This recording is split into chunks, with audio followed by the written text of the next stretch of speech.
Hey folks, JD here, and this morning we're going to be taking up the FQ777 FQ35. How do you think it's going to do? I think it's going to be okay. So I think the flight is going to be alright. I think the camera isn't going to be great. I think we're going to be losing FPV signal, which is pretty standard to be fair with these Wi-Fi copters. I think the overall flight might be alright though. So what we're going to do is put her on the floor, calibrate her, and then send her straight up. Now today we've got a really still day, that's why I brought this out.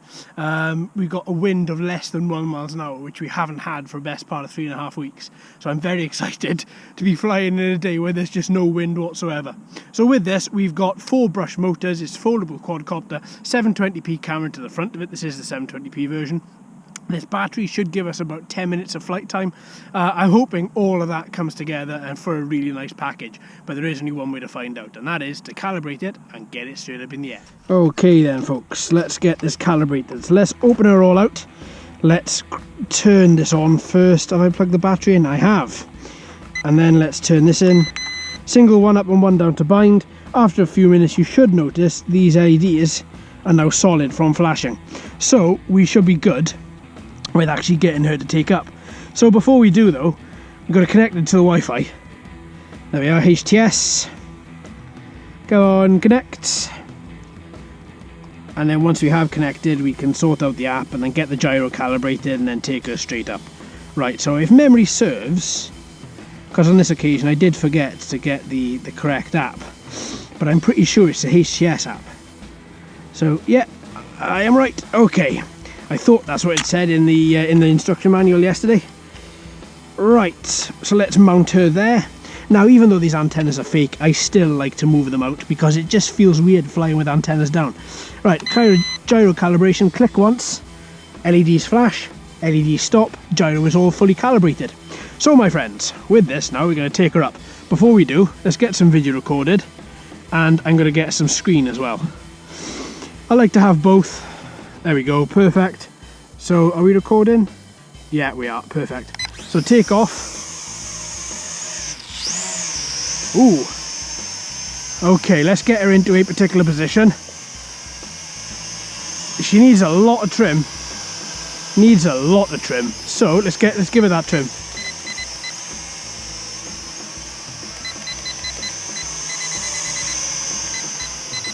That's a nice trim option, I like that.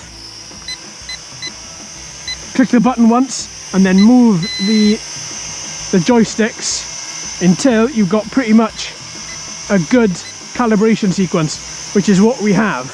I'm pretty sure that is as good as it's going to get without optical flow and without GPS stabilization.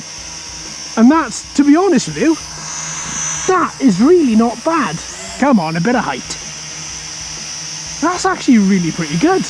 Alright then, let's take her out. Ooh, she responds well. Wi-Fi, we've already lost Wi-Fi FPV. That's a given though, isn't it folks, let's be fair. Speed mode 2. Oh, she seems quite nimble, she seems quite quick as well.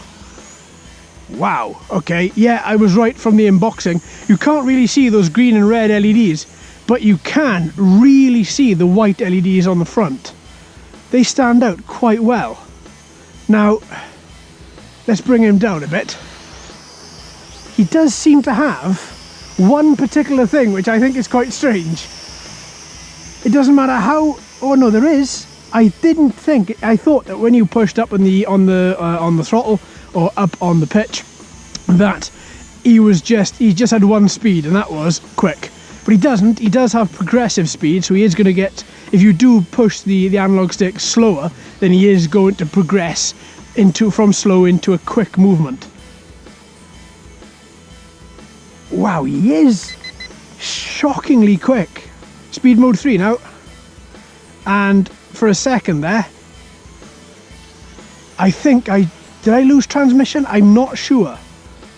I think for a split moment, I'm going to put it back into speed mode 2. I think for a split moment in speed mode 3 it makes you feel as if you're not really controlling him. The directions that I was pushing, see that lag then? Did you see that lag? So if I go out and then I brought it back and I moved, No, he seems to be in time now. But there was a very, very quick moment where he seemed to just be lagging. And that's not great. Let's try again, because I want to have confidence in the quads that I'm flying.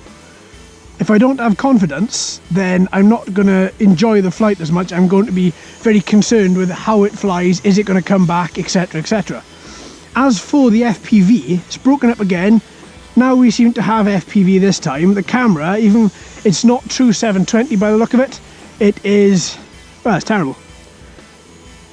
It's really not that good colour quality. It's really grayscale. And today's a really nice bright day. Blue sky, well as you can see, you know. But his overall flight seems to be acceptable. It does seem to be acceptable. He seems to be quite crazy in so much that I have lost transmission once or twice, and I put it back into speed mode 1. There we go. Now, let's try some of these 3D flips. So let's take them up, and it should be click once and directional movement. So that was forward. I'm going to move them up a little bit further. That was backwards. That was left. And that was right. So 4-way directional flipping, and actually those flips are really nice. The quadcopter is weighted so precisely that when it does flip, look at that. It's not like one side doesn't come down harder than the other. It all comes down.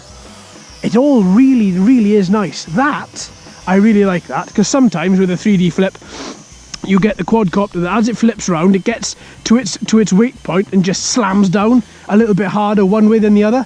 I like that this one doesn't. Now, how far is it till we lose Wi-Fi FPV? In a straight line, we've got quite a lot of FPV. Great signal in a straight line, look at that. No problem. It seems to be, oh, see, speed mode 1 again, really, really nice and smooth. Speed mode 2 and 3, a little bit erratic. Oh, I lost transmission. Wow, did you see that? Lost transmission and he just hit the deck. Right, let's go and get him. This is a first. Well, no it's not.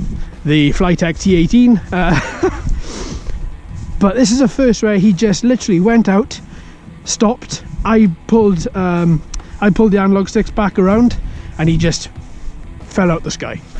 Don't get me wrong, I am very grateful that he did fall out of the sky and that he didn't just keep on going. There he is. Right then fella, are you off? Whoa! Right, okay. Let's stop that thing. Emergency stop. Well, that answers my one question. No, it's not off. And 2, if it was brushless, I probably would have lost my fingers. Right, so, look. It's off, it hasn't lost bind. Even here I don't get a Wi-Fi signal, look at that. Oh, I do now. Just keep looking at that. But yeah, we haven't lost the LEDs, they're not flashing to say that it's lost its bind. It still has that. And I was just singing its praises for how well it was doing in a straight line.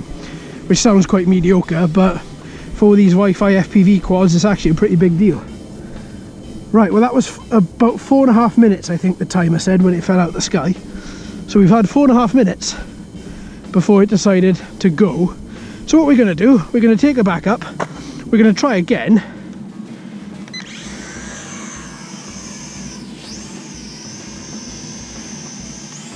Let's see. So, we should...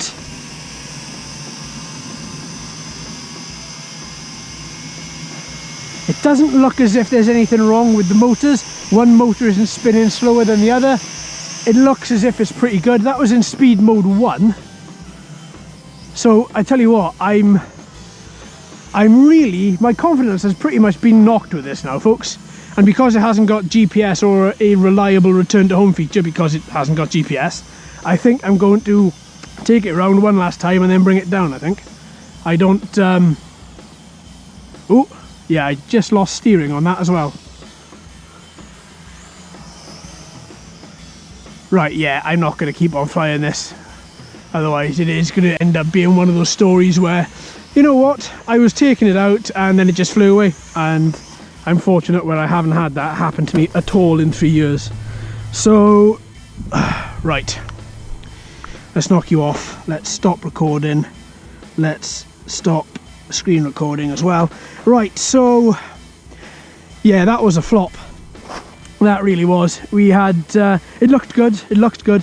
3D flips looked as if they worked well. Well, they did work well. The camera just wasn't great, but you know, we come to expect this. LEDs, the two ones in the front, the two white ones, looked really bright. Its movement seemed okay, but there was a moment where I said to you, if you remember back in the sort of like the middle of the part of the video, where I said, there seems to be a lag on the way that it was turning. I turned it round, but I pushed the analog sticks a good 3 seconds before it actually turned, and then it seemed to be fine again. And then we got her out a little bit, and then she just fell out the sky. So I'm not going to recommend this one based on the fact that maybe I've got a dodgy one perhaps, but at the same time I don't really want to take a chance. I'm quite shocked because I have had a good few FQ777 quadcopters, but you know, there are always bad ones that make their way into the batches. Something just isn't right with them. I mean, look at Gremlins. But at the same time, I think I'm going to try this again off camera.